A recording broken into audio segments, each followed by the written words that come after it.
नमस्कार दोस्तों। आज के इस वीडियो में हम बात करेंगे फर्स्ट वर्ल्ड वॉर यानी प्रथम विश्व युद्ध के बारे में। पहले विश्व युद्ध को द ग्रेट वॉर भी कहा जाता है। इसे द ग्रेट वॉर इसलिए कहते हैं क्योंकि जब यह युद्ध हुआ तो इससे पहले इतना बड़ा युद्ध कभी नहीं हुआ था। इससे विश्व के लगभग तमाम देश अफेक्टेड थे। करोड़ों की संख्या में लोग मरे थे और अरबों का नुकसान हो चुका था। क्योंकि ये पहला विश्व युद्ध था और दूसरा विश्व युद्ध अभी तक हुआ नहीं था, इसलिए इसका नाम प्रथम विश्व युद्ध रखने का कोई मतलब नहीं था, इसलिए इसका नाम द ग्रेट वॉर रखा गया। बाद में जब दूसरा विश्व युद्ध हुआ तब जाके इसका नाम प्रथम विश्व युद्ध रखा गया। पहला विश्व युद्ध 28 जुलाई 1914 में शुरू हुआ और 11 नवंबर 1918 में ख़त्म हुआ। इसमें लगभग 1,70,00,000 लोग से भी ज़्यादा मारे गए और 2 करोड़ से भी ज़्यादा लोग घायल हुए। लेकिन सवाल ये उठता है कि पहला विश्व युद्ध आखिर हुआ क्यों? इसके पीछे कई कारण थे। हम एक एक करके उन सारे पहलू पर जिक्र करेंगे और पहले विश्व युद्ध से रिलेटेड वो सारे इवेंट्स और सारे कैरेक्टर्स के बारे में इस वीडियो में हम डिस्कस करेंगे। तो आइए जानते हैं फर्स्ट वर्ल्ड वॉर के बारे में।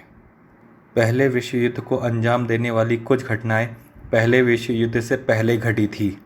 हमें पहले विश्व युद्ध को विस्तार से समझने के लिए इतिहास के पन्नों को खोजना होगा। तो बात की शुरुआत होती है ऑस्ट्रिया हंगरी एम्पायर से। ऑस्ट्रिया और हंगरी इन दोनों देशों का नाम मैं एक साथ इसलिए ले रहा हूँ क्योंकि सन 1867 में ये दोनों एक साथ विलय होकर एक एम्पायर बना चुके थे और ऑस्ट्रियन मूल के फ्रांसिस जोसेफ इस एम्पायर के एम्परर थे और उनके वारिस फ्रांस फर्डिनेंड इस एम्पायर के वारिस थे। तो बात है 28 जून 1914 की। रविवार का दिन था। ऑस्ट्रिया हंगरी एम्पायर के क्राउन प्रिंस फ्रांस फर्डिनेंड की आयु उस समय 50 वर्ष थी। 28 जून 1914 को फ्रांस फर्डिनेंड अपनी वाइफ सोफी के साथ साराजेवो नामक शहर में प्रस्थान किए थे। आज ये शहर हमारे लिए कोई मायने नहीं रखता, लेकिन उस समय प्रथम विश्व युद्ध के लिए ये शहर बहुत मायने रखता था। तो आइए जानते हैं साराजेवो आखिर है क्या। साराजेवो बोस्निया और हर्जेगोविना 51,000 किलोमीटर स्क्वायर वाले देश के एक शहर का नाम है। जैसा कि मैंने बताया कि 1868 में ऑस्ट्रिया हंगरी एम्पायर का निर्माण हुआ और 1908 में ऑस्ट्रिया हंगरी एम्पायर के एम्परर फ्रांसिस जोसेफ ने इसी बोस्निया और हर्जेगोविना नामक देश में कूच किया और ये सारे शहर और देश इसी एम्पायर में विलय हो गए। तो Bosnia Herzegovina Austria Hungary empire के अंडर में आते थे और उस पूरी ज़मीन के राजा थे फ्रांसिस जोसेफ। और साराजेवो जो इसी देश का एक शहर था वो भी ऑस्ट्रिया हंगरी एम्पायर का ही हिस्सा है और इसी ऑस्ट्रिया हंगरी एम्पायर के वारिस फ्रांस फर्डिनेंड इसी शहर की ओर आए थे। साराजेवो शहर में जाने से पहले राजा के गुप्तचर ने उन्हें वहां ना जाने की सलाह दी थी। अब आप सोच रहे होंगे कि उन्हीं के गुप्तचरों ने उस शहर में जाने से इन्हें क्यों रोका था। जब ऑस्ट्रिया हंगरी एम्पायर ने इस देश को जीता था तो इनका एक स्वतंत्रता का जो अस्तित्व था वो अब मिट चुका था और पूरा का पूरा देश किसी और देश का गुलाम था। इस बात से नाराज लोग वहाँ के कई लोग क्रांतिकारी बन चुके थे। साराजेवो में इन क्रांतिकारियों ने अपना एक संगठन भी बनाया था जिसका नाम था ब्लैक हैंड। ये क्रांतिकारी फ्रांसिस जोसेफ से आमने सामने की लड़ाई तो नहीं लड़ सकते थे क्योंकि फ्रांसिस जोसेफ की सत्ता को ललकारने की हिम्मत उस समय किसी के पास नहीं थी।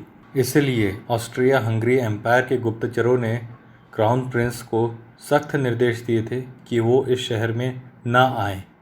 लेकिन क्राउन प्रिंस ने ये बात नहीं मानी और उन्होंने ये कह के टाल दिया कि मेरी जान को तो हमेशा खतरा रहता है, हमें ईश्वर पर भरोसा करना चाहिए। क्योंकि पहले भी राजकुमार को 3 बार मारने के एक विफल प्रयास हो चुके थे, तीनों बार उनको बचाया गया था। अगर इस राजकुमार ने अपने गुप्तचरों की बात मान ली होती और साराजेवो शहर में नहीं गए होते तो शायद आज जैसी दुनिया हम देख रहे हैं वैसी ना देख रहे होते। पहले विश्व युद्ध ने पूरी दुनिया को ही बदल दी, चाहे वो ज्योग्राफी हो या फिर आर्थिक हो। पहले विश्व युद्ध के बाद भी कुछ ऐसी घटनाएं घटी जिसने आज की दुनिया को जन्म दिया।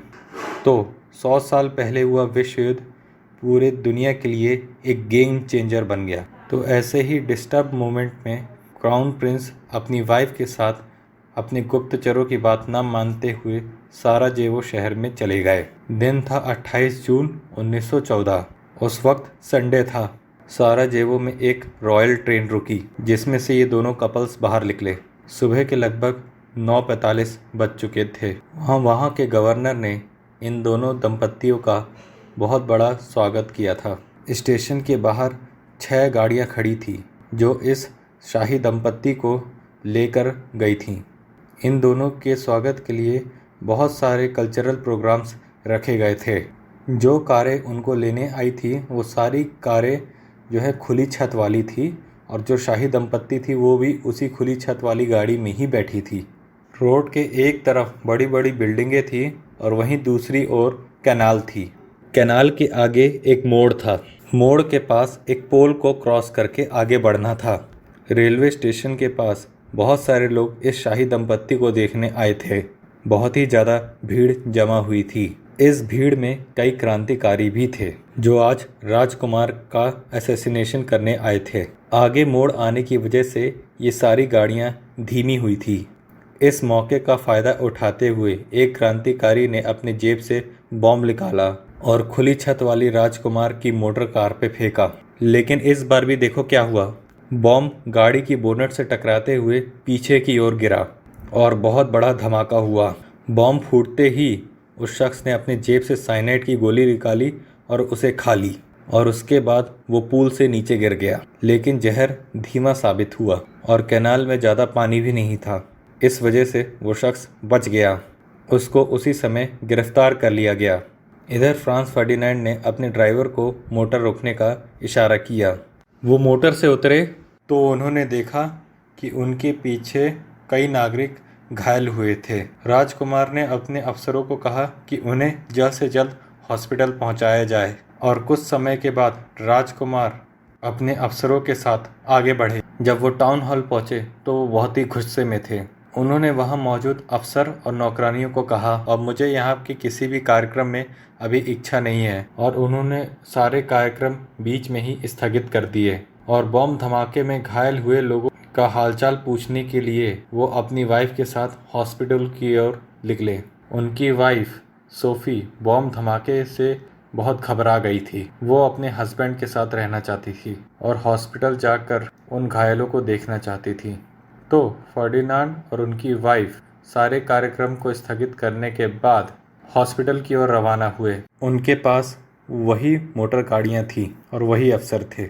इस बार राजकुमार और उनकी वाइफ तीसरे नंबर की खुली छत वाली गाड़ी पर बैठे थे।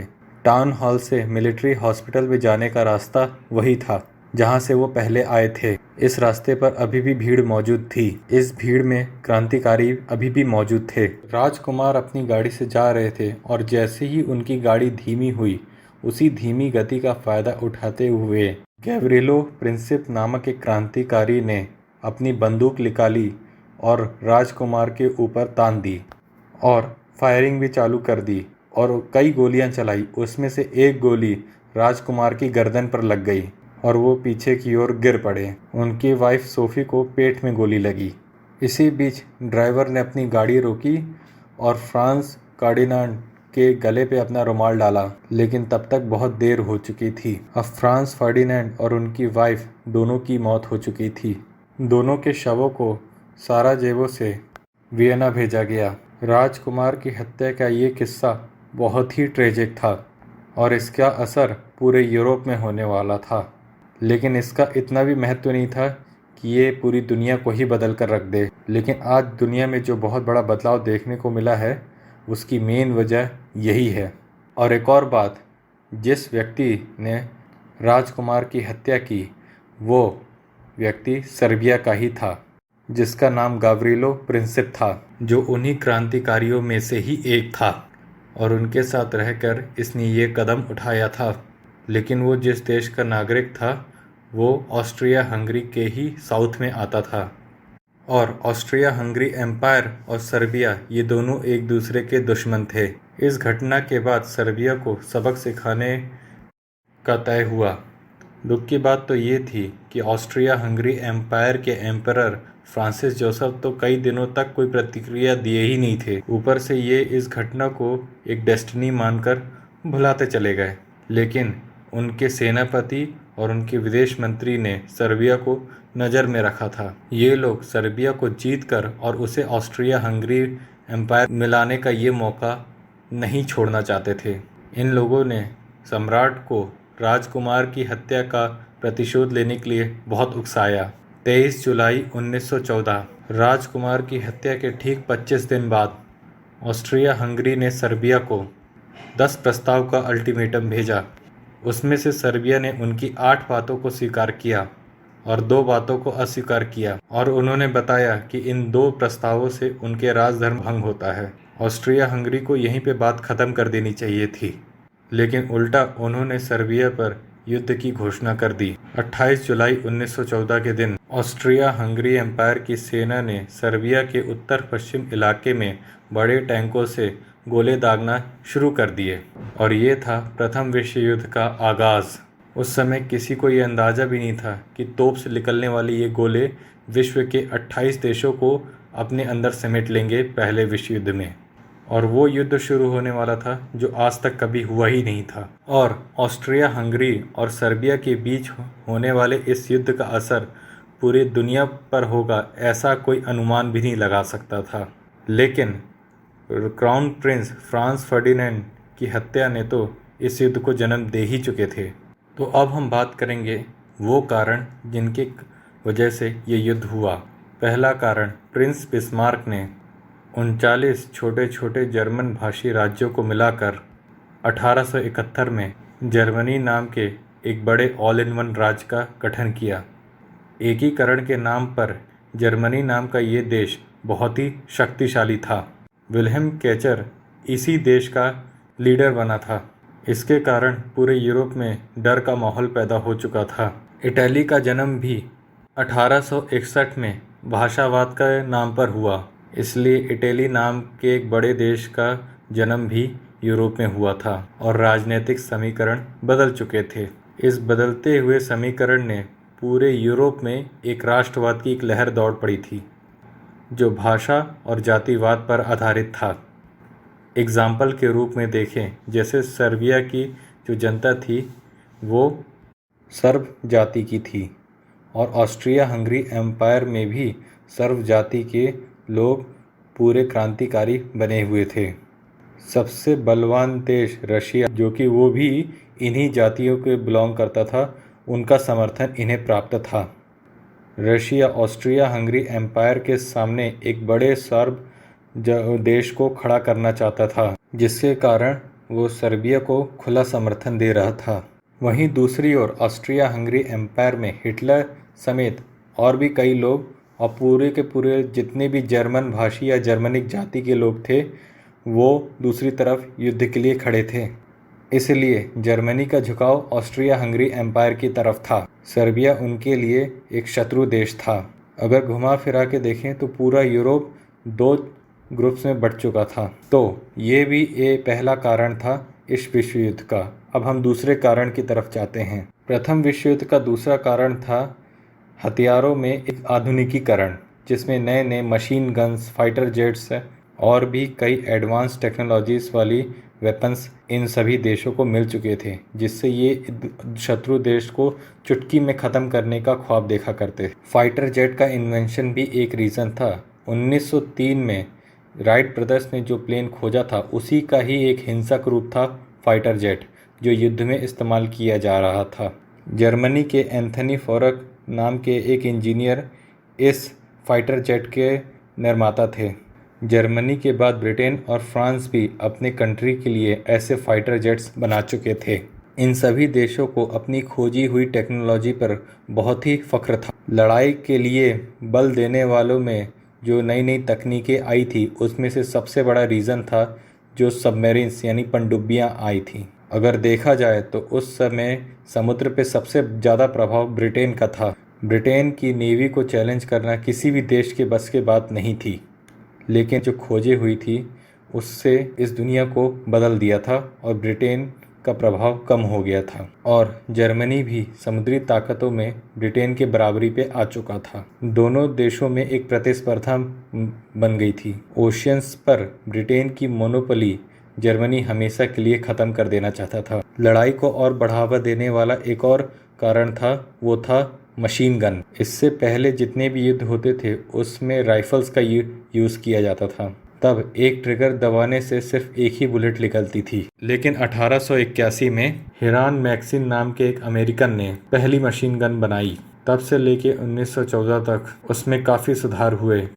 तब मशीन गन की एकदम हाईटेक टेक्नोलॉजी उभर कर आई। ब्रिटेन और जर्मनी के पास उस समय 1 मिनट में 600 गोलियां दागने वाली और 900 मीटर रेंज वाली कई गन थी। इन रैपिड राउंड फायर वाले हथियारों ने उनकी हिम्मत बढ़ा दी थी और अगर युद्ध पे बात बन भी जाती है तो बिना के कोई टाइम लगाए और बिना किसी डर के युद्ध में कूदने की हिम्मत उनमें आ चुकी थी। तो ये था दूसरा कारण। अब तीसरे कारण की ओर जाते हैं। प्रथम विश्व युद्ध के लिए ये राष्ट्रवाद और कई अत्याधुनिक हथियार तो थे ही, लेकिन इसके अलावा एक और कारण था। यूरोपियन कंट्रीज के बीच में एक एग्रीमेंट। यूरोप के सभी देशों ने किसी न किसी के साथ कोई ना कोई एग्रीमेंट करके ही रखा था। मतलब अगर युद्ध की बन आती है तो मित्र देश को अपने साथी का समर्थन करना ही होगा। इनमें से कई एग्रीमेंट द्विपक्षीय थे। इसी एग्रीमेंट ने यूरोप के कई देशों को युद्ध करने की और हिम्मत दी। मान लो दो देश हैं और दोनों कमज़ोर देश हैं, लेकिन एक कमज़ोर देश ने किसी एक मजबूत देश के साथ कोई संधि कर ली हो तो दूसरा देश उसके साथ युद्ध करने की नहीं सोचेगा। लेकिन यहाँ पे सभी देशों ने किसी न किसी के साथ कोई ना कोई एग्रीमेंट करके ही रखा था। इसलिए सारे देश अपने किसी न किसी एग्रीमेंट के कारण ही इस युद्ध में शामिल हो रहे थे। इस चीज़ की सबसे पहली काम रशिया ने किया था, जिसने सर्बिया को सैन्य सहायता का वचन दिया था। रशिया की आंतरिक स्थिति उस समय बहुत ही खराब थी। सोशलिस्ट क्रांतिकारी उस समय जार निकोलस के सामने बहुत क्रांति कर रहे थे। ये क्रांतिकारी अपने देश में साम्यवादी लाना चाहते थे और राजशाही को ख़त्म करना चाहते थे। मजदूर, किसान और बेरोजगार ये सब इस आंदोलन में शामिल थे। हिंसा जो है वो बेकाबू होते जा रही थी। रशिया के राजा जार निकोलस ने इस क्रांति के नेता व्लादिमीर लेनिन को देश से बाहर कर दिया था। उसके बाद भी ये क्रांति बंद नहीं हो रही थी। सत्ता उनके हाथों से सरकती हुई नजर आ रही थी। इसलिए रशिया के राजा ने सोचा कि अगर हम अपनी फौज भेज देते हैं सर्बिया के लिए तो रशिया के जो लोग हैं उनका ध्यान इसी युद्ध में ही लगा रहेगा और ये आंदोलन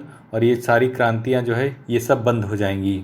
और 30 जुलाई 1914 को जार निकोलस ने अपनी सेना भेज दी। रशिया के इस कदम ने जर्मनी के राजा केचर विलियम्स को परेशानी में डाल दिया, क्योंकि एग्रीमेंट के अनुसार युद्ध की स्थिति में जर्मनी को ऑस्ट्रिया हंगरी का साथ देना था और उसके लिए उसे रशिया जैसे देश के साथ लड़ना होगा, ऐसी कभी कल्पना भी नहीं की थी। अगले ही दिन जर्मनी ने रशिया को एक अल्टीमेटम भेजा जिसमें उन्होंने कहा था कि जल्द ही वो अपनी सैन्य कार्यवाही रोक दे। रशिया ने जर्मनी की इस मांग को ठुकरा दिया, इसलिए जर्मनी ने रशिया के साथ युद्ध को डिक्लेयर कर दिया। फ्रांस ने जर्मनी की कोई परवाह नहीं की और उन्होंने कोई जवाब ही नहीं दिया, इसलिए रशिया के बाद फ्रांस की बारी थी। फिर भी यह युद्ध किसी विश्व युद्ध में कन्वर्ट हो जाए ऐसे कोई लक्षण नहीं दिख रहे थे, क्योंकि विश्व की जो बड़ी बड़ी ताकतें थी वो अभी भी मैदान से दूर थी। इनमें ब्रिटेन और अमेरिका जैसे देश शामिल थे और वैसे भी यूरोप में चाहे जो भी हो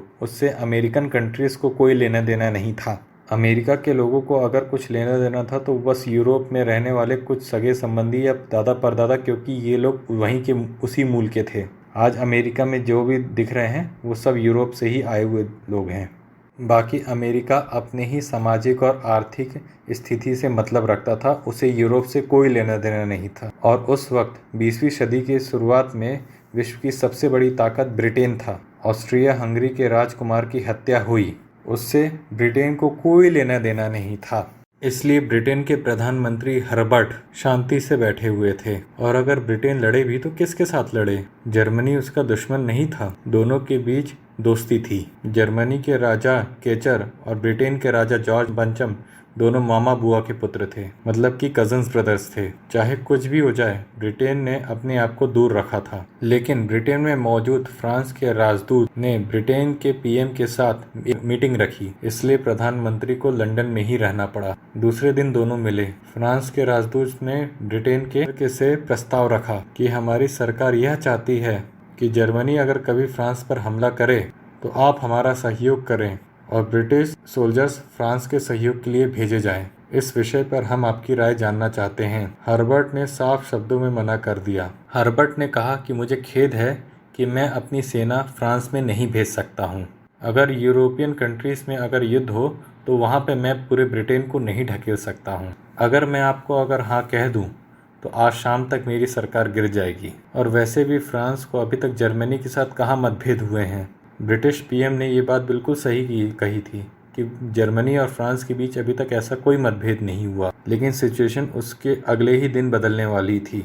2 अगस्त 1914 को जर्मनी ने फ्रांस को सूचना दी थी कि आप डिक्लेयर करो कि आप किसके साथ हो। इस पर फ्रांस ने यही जवाब दिया कि अगर युद्ध होता है तो फ्रांस अपना निर्णय खुद ही लेगा। जर्मनी को फ्रांस का ये जवाब अस्पष्ट लगा। जर्मनी को लगा कि फ्रांस शायद युद्ध लड़ने के लिए कोई सही समय की प्रतीक्षा कर रहा है, लेकिन फ्रांस के मन में युद्ध का कोई इरादा नहीं था। जर्मनी के सम्राट ने सोचा कि अगर फ्रांस भी हमारे साथ युद्ध करे, उस परिस्थिति में पूर्व में रशिया के साथ और इधर पश्चिम में फ्रांस के साथ 2 मोर्चों पर उसके लिए युद्ध करना बहुत मुश्किल था। इसलिए सिर्फ शक के आधार पर जर्मनी के सम्राट ने फ्रांस का काम तमाम करने की कोशिश की, जो बिल्कुल भी जरूरी नहीं था। इधर फ्रांस ने जर्मनी और फ्रांस के बॉर्डर पर 10,000 सैनिक तैयार किए थे, 10 लाख सैनिक तैनात किए थे। जर्मनी को ये पता था कि आमने सामने की अगर वो लड़ाई लड़ेगा तो दोनों तरफ के लोगों को नुकसान ज़्यादा होगा, इसलिए जर्मनी कोई बीच का रास्ता अपना कर युद्ध करना चाहता था। अगर आप नक्शे में देखेंगे तो जर्मनी और फ्रांस के नॉर्थ साइड एक बेल्जियम नाम का एक देश है। तो जर्मनी के सम्राट ने सोचा कि अगर वो बेल्जियम के थ्रू अपनी सेना भेजेंगे तो फ्रांस के राजा इस बात में भ्रम में रहेंगे कि जर्मनी से आने वाली सेना जर्मनी और फ्रांस के बॉर्डर से ही आएंगी और वो उनके देश में घुस के हमला कर देंगे। इसलिए दूसरे ही दिन जर्मनी के सम्राट ने बेल्जियम के राजा अल्बर्ट को एक संदेश भेजा कि आप अपने देश की ज़मीन हमें फ्रांस में घुसने के लिए हमारे 4 लाख सैनिक आपके देश के थ्रू फ्रांस में घुसेंगे, और अगर आपके देश में कोई भी खेत में या कोई भी नुकसान होगा तो उसका खामियाजा, उसका फ़ाइन हमारा देश भरेगा। लेकिन अल्बर्ट ने मंजूरी नहीं दी। बेल्जियम के राजा अल्बर्ट ने ये सोचा कि जर्मनी के पास 45 लाख सैन्य शक्ति है और उसमें से जर्मनी चाहता है कि 4 लाख सैनिक बेल्जियम के थ्रू फ्रांस में घुसेंगे और बेल्जियम के पास खुद के 1,17,000 सेना है। इस परिस्थिति में अगर बेल्जियम चाहे तो वो जर्मनी को भी हत्या सकता था। इस डर के कारण उन्होंने मंजूरी देने से मना कर दिया और तुरंत ही ब्रिटेन के राजा जॉर्ज पंचम से उन्होंने सहायता मांगी। बेल्जियम के राजा ने ब्रिटेन के राजा से सहायता इसलिए मांगी क्योंकि सन 1839 में ब्रिटेन और बेल्जियम के बीच में एक सैन्य संधि हुई थी कि कभी अगर ऐसी परिस्थिति उपस्थित हो कि बेल्जियम को किसी देश से खतरा हो तो ब्रिटेन उसकी सहायता करेगा। लेकिन ये समझौता 150 साल पुराना था, लेकिन ब्रिटेन ने इस समझौते को आउटडेटेड बता दिया और राय का पहाड़ बन गया और यह युद्ध पहले विश्व युद्ध में बदल गया। क्योंकि अगर बेल्जियम के आर पार होकर जर्मनी अगर फ्रांस में घुस भी गया होता तो उसके 45 लाख सोल्जर्स को भी फ्रांस रोक सकता था, इतनी उनमें क्षमता थी। लेकिन ब्रिटेन के प्रधानमंत्री हर्बर्ट ने उल्टा सोचा। उन्होंने ये सोचा कि लगातार जीतने वाला जर्मन अगर फ्रांस को जीतकर समुद्र के रास्ते अगर ब्रिटेन की ओर आ गया तो ऐसे में उनका देश भी खतरे में आ सकता है और ऐसे में उनकी सरकार भी जा सकती है। लेकिन उनकी ये धारणा थोड़ी सी गलत थी। खैर 4 अगस्त 1914 बेल्जियम के विरोध के बावजूद जर्मनी की सेना बेल्जियम में घुस गई और एग्रीमेंट के कारण ब्रिटेन ने भी जर्मनी के खिलाफ युद्ध की घोषणा कर दी। इस घोषणा के साइड इफेक्ट बहुत ही खतरनाक होने वाले थे क्योंकि ब्रिटेन के इस युद्ध में इन्वॉल्व होते ही जिन जिन देशों में ब्रिटिश हुकूमत थी, यानी कि सारी की सारी कॉमनवेल्थ कंट्रीज़, वो सब भी इस युद्ध में शामिल हो चुके थे। जैसे Canada, Bharat, Australia, south Africa, ये सारे देश भी इस युद्ध में शामिल हो चुके थे। और इन सभी देशों में सबसे बड़ा सैन्य शक्ति अगर कहीं की थी इन सभी कॉमनवेल्थ कंट्रीज़ में, तो वो थी भारत की। ब्रिटिश एम्पायर के लिए युद्ध लड़ने के लिए इंडिया से 8.5 लाख भारतीय सैनिक जहाज़ में भरकर भेजे गए। इधर ईरान, इराक और तुर्की में मोटर गाड़ियाँ या बड़ी बड़ी गाड़ियाँ नहीं हुआ करती थीं, इसलिए इंडिया से घोड़े और ऊँट ले जाए गए जो ब्रिटिश एम्पायर के लिए लड़ रहे थे और कुर्बान होने थे। इस युद्ध में लगभग 80,000 भारतीय सैनिक मरने वाले थे, 60,000 से भी ज़्यादा सैनिक घायल होने वाले थे, 3,000 घोड़े, 65,000 खच्चर, 11,000 ऊँट और 5,000 बैल की भी बलि चढ़ने वाली थी। लेकिन दुख इस बात का था कि ये सारी कुर्बानियाँ भारत के लिए नहीं बल्कि ब्रिटिश एम्पायर के लिए की जा रही थी। इधर ब्रिटेन ने जब 4 अगस्त के दिन युद्ध की घोषणा की तो एक के बाद एक युद्ध में सारे देश कूद गए। अगस्त 6 के दिन ऑस्ट्रिया हंगरिया ने रशिया के सामने, 9 अगस्त के दिन फ्रांस भी ऑस्ट्रिया हंगरी के सामने, 12 अगस्त के दिन ब्रिटेन ऑस्ट्रिया हंगरी के सामने और मॉन्टेनिग्रो ने जर्मनी के सामने। 30 अगस्त के दिन जापान ने भी जर्मनी के सामने। उसके 2 दिन बाद 25 अगस्त के दिन ऑस्ट्रिया हंगरी ने जापान के सामने युद्ध की घोषणा कर दी। ऐसे देखें तो 1 महीने से भी कम समय में 9 देशों ने एक दूसरे के खिलाफ लड़ाई चालू कर दी। और अगर ब्रिटिश कॉमनवेल्थ कंट्रीज़ के देश अगर गिने जाएं तो कुल 28 देश इस युद्ध में कूद पड़े। इसमें से सबसे ज़्यादा गौर करने वाला देश था अमेरिका। इनको यूरोपियन कंट्रीज़ से या फिर यूरोपियन कंट्रीज़ के बीच में होने वाले युद्ध से कोई लेना देना नहीं था, लेकिन कुछ कारण ऐसे निकल कर आए जिसके कारण अमेरिका भी इस युद्ध में शामिल हो गया। तो हुआ ये, ब्रिटेन की युद्ध की घोषणा करने के बाद जर्मनी के सम्राट केजर ये चाहते थे कि महासागरों में यानी ओशियंस में ब्रिटेन की मोनोपोली ख़त्म हो जाए। इसलिए जर्मनी के सम्राट ने अपनी सबमरीन को अटलांटिक ओशियन में काम पे लगा दिया। जर्मनी की सबमरीन ब्रिटेन के मालवाहक जहाज़ यानी खाने पीने और जो रिसोर्सेस पहुंचाने वाले जो जहाज़ थे उस पर भी हमला करना चालू कर दिया और युद्ध वाले जहाज़ को भी टारगेट करना चालू कर दिया। इतना ही नहीं, जर्मनी के सबमरीन्स ने ब्रिटेन के पैसेंजर शिप्स को भी नहीं बख्शा और उन पर अंधाधुंध हमला करने के कारण उन्हीं पैसेंजर शिप्स में अमेरिकी नागरिक भी मारे गए, जिनकी तादाद 1,000 से भी ज़्यादा थी, जिसमें अमेरिका के नागरिकों की संख्या 128 थी। ये स्ट्रॉन्ग रीज़न था अमेरिका के युद्ध में इन्वॉल्वमेंट का। लेकिन जर्मनी के सम्राट ने अमेरिका से इस मामले में माफ़ी मांगी और ये आश्वासन भी दिया कि अंधाधुंध फायरिंग पैसेंजर शिप्स पर नहीं की जाएगी और अगर करेंगे भी तो इस बात का ध्यान रखा जाएगा कि उसमें कोई भी अमेरिकी नागरिक ना हो। और जर्मनी ने आने वाले हर हमले में जब भी वो पैसेंजर शिप पर हमला करता था तो इस बात का ध्यान रखता था कि इसमें सिर्फ ब्रिटिश नागरिक ही हो और कोई नागरिक ना हो। लेकिन जर्मन आर्मी की यही पॉलिसी इन्हीं के लिए नुकसानदायक साबित हुई। जब जर्मनी ये पुष्टि करने की कोशिश करता था कि जहाज़ में अमेरिकी नागरिक हैं या नहीं, उससे पहले तो ब्रिटिश सैनिक जर्मनी पर ही हमला कर देते थे। इसके कारण जर्मनी की कई सारी सबमरीन्स डुबा दी गई और जर्मनी को अपने कई सारे सबमरीन्स का नुकसान हुआ। इस तरह की नीतियों के कारण जर्मनी को बहुत सारे नुकसान फेस करने पड़ रहे थे। ब्रिटेन के समुद्र में जर्मनी का ये नाकाबंदी का प्लान बहुत बड़ा फ्लॉप सिद्ध हो रहा था। समुद्र पे विजय पाने के लिए जर्मनी को ये ज़रूरी था कि वो अपनी नेवी को एक खुली छूट दें। लेकिन अगर जर्मनी की हुकूमत अगर अपने नेवी को अगर एक खुली छूट दे भी देती तो उसमें एक रिस्क था कि वो उसमें अमेरिकी नागरिक भी मारे जा सकते थे, जिससे बात और बिगड़ जाती। और अगर इस बार भी अगर अमेरिकी नागरिक मारे जाते तो इस बार अमेरिका शांत नहीं रहता।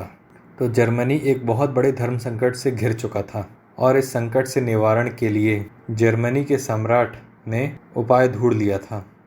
उपाय ये था, अमेरिका को उन्हीं की घरेलू लड़ाई में उलझा दिया जाए। इसके लिए जर्मनी ने मेक्सिको को उकसाया। दरअसल कैलिफोर्निया, नेवाडा, ओटा, न्यू मैक्सिको ये सारे राज्य मेक्सिको के थे, जिसको 1848 में अमेरिका ने ले लिए थे। ये सारे प्रदेश लगभग 13 लाख स्क्वायर किलोमीटर के थे। इस 13 लाख स्क्वायर किलोमीटर के प्रदेश को मेक्सिको को वापस दिलाने का संदेश जर्मनी ने कोडेड वर्ड्स में भेजा था, जिसमें मेक्सिको को बस एक काम करना था कि उसे अमेरिका के खिलाफ एक युद्ध डिक्लेयर कर देना था, जिसके बाद जर्मनी की सेना उनके लिए सैन्य सहायता लेकर पहुंचने वाली थी। जर्मन भाषा का भेजा हुआ ये संदेश बहुत ही कोडेड था और बहुत ही गुप्त था, लेकिन इस संदेश को ब्रिटेन के स्पाइस ने डिकोड कर दिया और अमेरिका के लीडर ओडो विल्सन को दे दिया। फिर क्या था, 6 अप्रैल 1917 के दिन अमेरिका भी पहले विश्व युद्ध में कूद पड़ा। उसके साथ ही Cuba, Panama, Thailand, Greece, Brazil जैसे देश भी इस युद्ध में कूद पड़े। इटली और उसके साथ और 5 देश इस युद्ध में पहले ही कूद पड़े थे। तो देखा जाए तो ऑस्ट्रिया, हंगरी और सर्बिया के बीच होने वाला ये कॉन्फ्लिक्ट जो था वो एक अलग ही लेवल पे चला गया था, जो कि बाद में वर्ल्ड वॉर बन चुका था, जिसे द ग्रेट वॉर भी कहा गया। ये युद्ध 4 वर्ष 4 महीने और 11 दिन चला, जिसमें करोड़ों लोग मारे गए, लाखों बेघर हुए, अरबों की संपत्ति का नुकसान हुआ। इन सब में हैरान करने वाली बात बस इतनी सी थी कि क्राउन प्रिंस को चलाई जाने वाली एक गोली इतना बड़ा विकराल रूप ले सकती है, और ऐसा युद्ध जो पूरी दुनिया को ही बदल कर रख दे। तो आइए अभी हम इस युद्ध के बाद होने वाले कुछ बदलाव को देखते हैं। उस बदलाव में अनेक असरों में से एक असर ये था कि रशिया में जो एक राजशाही हुआ करती थी, जिसमें जार निकोलस राज करते थे और जो 370 सालों से थी, वो राजशाही ख़त्म हो गई और वहाँ पे कम्युनिज़्म यानी सोशलिज़्म समझ लीजिए वो आ गया। और इसी साम्यवादी के कारण अमेरिका और रशिया के बीच एक कोल्ड वॉर चालू होने वाला था, जिसने ये दोनों देश बहुत सारे परमाणु बम बना चुके थे। इस युद्ध के बाद जर्मनी के साथ बहुत सारे अन्याय हुए, जिसने दूसरे विश्व युद्ध को जन्म दिया। ब्रिटेन का सूरज अब लगभग अस्त होने वाला था और वेस्ट में अमेरिका नाम का एक नया महाशक्ति या सुपर पावर उभर कर आने वाला था। दरअसल प्रथम विश्व युद्ध के कारण यूरोप में मौजूद जो कई उद्योग थे, कई इंडस्ट्रीज़ थी, वो बहुत हद तक नेस्तनाबूद हो चुकी थी और पूरी तरह से बर्बाद हो चुकी थी। लगभग सारी कंपनियां और मिल्स बंद हो चुकी थी। यूरोप में अब खुद कुछ पैदा करने की क्षमता नहीं थी, इसलिए इन उद्योगपतियों के बंद होने के कारण अमेरिका में नए नए उद्योग खड़े हुए जो इन सब की मांग को पूरा कर सकें, और इसके बाद अमेरिका कुछ ही सालों में बहुत अमीर हो गया। इस युद्ध ने कई देश की ज्योग्राफी ही बदल दी।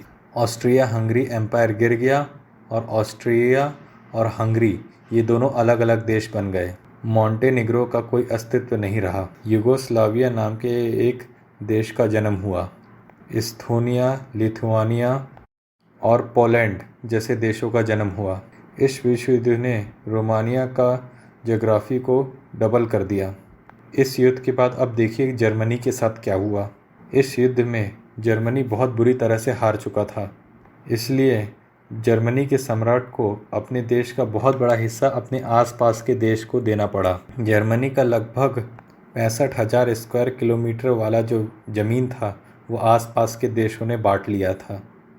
जर्मनी के रेलवे इंजन, टैंक्स और सबमरीन ब्रिटेन और फ्रांस ने जुर्माना के रूप में हड़प लिए। ऊपर से 50 अरब डॉलर की पेनल्टी भी लगा दी। ये जर्मनी को बहुत बुरा लगा इस तरह की पेनल्टी से। जर्मनी की प्रजा को ये डिसीज़न बिल्कुल भी अच्छा नहीं लगा था, लेकिन जर्मनी किसी भी तरह का विरोध करने की स्थिति में नहीं था। अगर विरोध करे तो भी किसके सामने करे। उनका देश और उनकी सरकार घुटनों पर थी। यहाँ एक घटना का वर्णन करना आवश्यक है। प्रथम विश्व युद्ध की एक आकस्मिक घटना ने आने वाले सालों में स्थिति को पलट दिया। घटना यूँ थी कि ब्रिटिश सैनिक हेनरी ने जब वो फ्रांस की उत्तर की सीमा पे जर्मनी के साथ जब युद्ध लड़ रहा था और वो कई घंटों तक युद्ध लड़ा और उसने जर्मनी की सेना को अपने साथियों के साथ मिलकर पीछे जाने पे मजबूर कर दिया। इन सब के बीच अचानक या फिर यूँ कहिए कि संयोग से उसी ब्रिटिश सोल्जर के सामने एक जर्मन सोल्जर था जो थोड़ी सी घायल अवस्था में था और उसने उसे गोली मारने की सोच को बदल दिया क्योंकि वो उसी घायल अवस्था में था और उसने अपनी गन को नीचे झुका दी और वही जर्मन सैनिक वहाँ से दूर चला गया। कई साल बाद हेनरी को बहुत पछतावा हुआ और वो पछतावा इसलिए हुआ कि जिस जर्मन सोल्जर्स को उन्होंने छोड़ा था वो सोल्जर कोई और नहीं बल्कि एडोल्फ हिटलर था जो द्वितीय विश्व युद्ध का कारण बना। तो आप नियति का खेल देखिए कि एक गोली लगने से एक विश्व युद्ध शुरू हुआ और दूसरी बार में जब एक सोल्जर को गोली नहीं मारी तो उसी की वजह से एक और विश्व युद्ध खड़ा हो गया। इतिहास हमेशा ऐसे ही बनता है। तो ये थी पहले विश्व युद्ध की कहानी।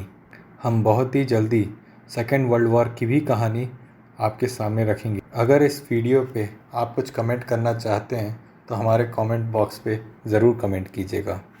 और अगर आप हम आगे भी हमारे चैनल पे इस तरह के एपिसोड्स देखना चाहते हो तो हमारे चैनल को सब्सक्राइब कीजिए। तब तक के लिए जय हिंद, जय भारत।